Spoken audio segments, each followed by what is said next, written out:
Hello, everyone. Welcome to this Exponentialized Live. And today I'm going to be talking a little bit about X-Men and food. There's a fair bit to actually talk about on this subject, but I just wanted to go through a few things with you quickly.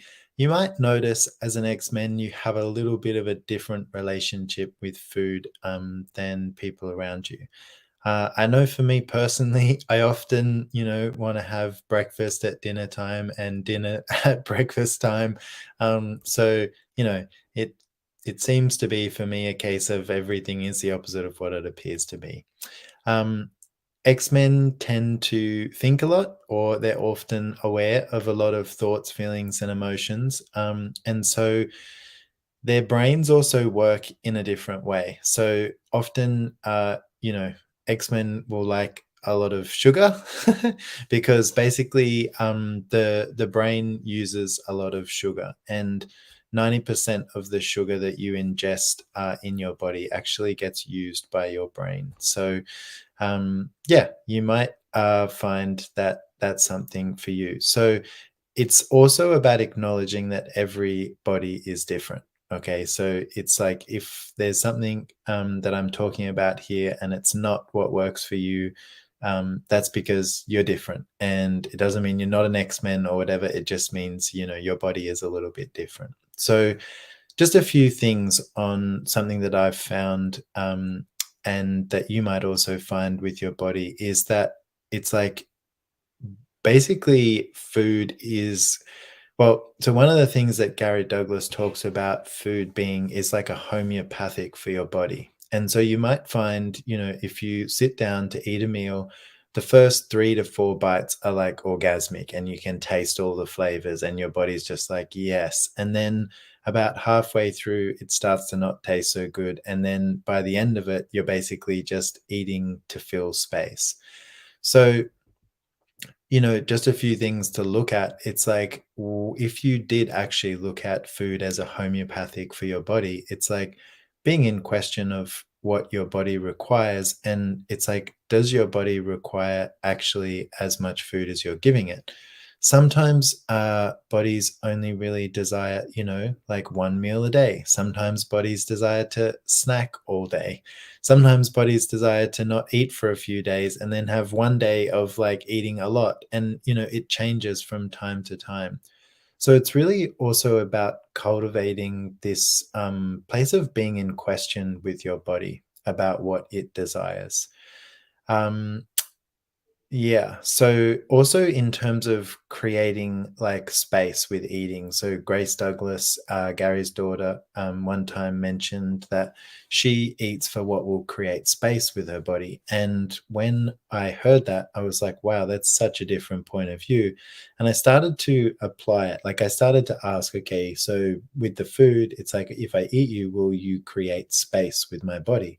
And the different foods will give you like an awareness of what they'll create, if you're willing to ask. And I found that really interesting. And uh, yeah, another thing for X-Men is we also tend to be aware of where people are functioning from. So if you walk through, for example, like a I don't know, like an arcade that has a lot of different food options or everything, you might notice that you're like, I want to eat this, I want to eat that, I want to eat everything.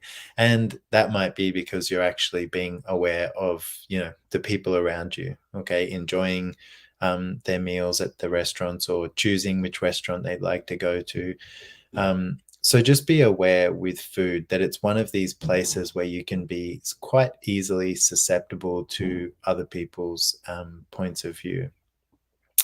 So really, I would say ask, what is true for me and my body in regards to food. If you don't know, there's a really cool thing you can do, which is you can get whatever it is that you are looking to ingest, and you can basically put it in front of your solar plexus. Okay. So generally, if it moves forward, that's like yes, please. If it moves back, that's a no thanks. And If it moves side to side, it means you need to ask a different question. Okay. So you can use this for lots of different things. Like you can also use it for medication. You can basically use it for anything that pertains to your body. Okay. An interesting thing with medication too is that you don't always necessarily need to ingest it. Sometimes it's enough just to carry it around in your pocket or put it by your bed while you're sleeping. So yeah, and I love it. Someone just said, I'm literally going to lunch in a few minutes, just in time. Thank you.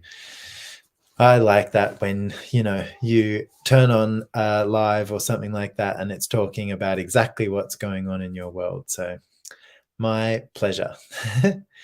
So that's it, guys. Just a quick one today. But I just really, it's actually something that I think we can have a lot more awareness on, and we can actually be a lot more conscious in the way that we choose, with our bodies. Like, uh, we have an amount of energy that's available with our bodies to run a whole entire city. Okay. And more often than not, when you eat the food that your body doesn't desire or you eat too much, it actually takes more energy to process that food than it does to create it. So let's also do this. So all the lies that you've bought in regards to your body and food and anything else related to that, will you destroy and uncreate it all? Right and wrong, good and bad, pot and pock, all nine shorts, boys, povads, and beyonds. And also, all of the doctors, all of the dietitians, all of the, health professionals, all of those people that you've made greater than you and your awareness with your body, will you also destroy and uncreate all of that? Right and wrong, good and bad, pot and pock, all nine shorts, boys, povads, and beyonds. Cool. So yeah, play with those questions. Like, ask the food if it will create space with your body, and have fun with it. It's like, food is an orgasmic experience. And I'm not saying you should like judge what you eat. That's not going to create more. I'm just saying, what would it be like if you could just apply a little bit more awareness and presence to this area of your life? And what could it create? On that note, au revoir, arrivederci, bye for now.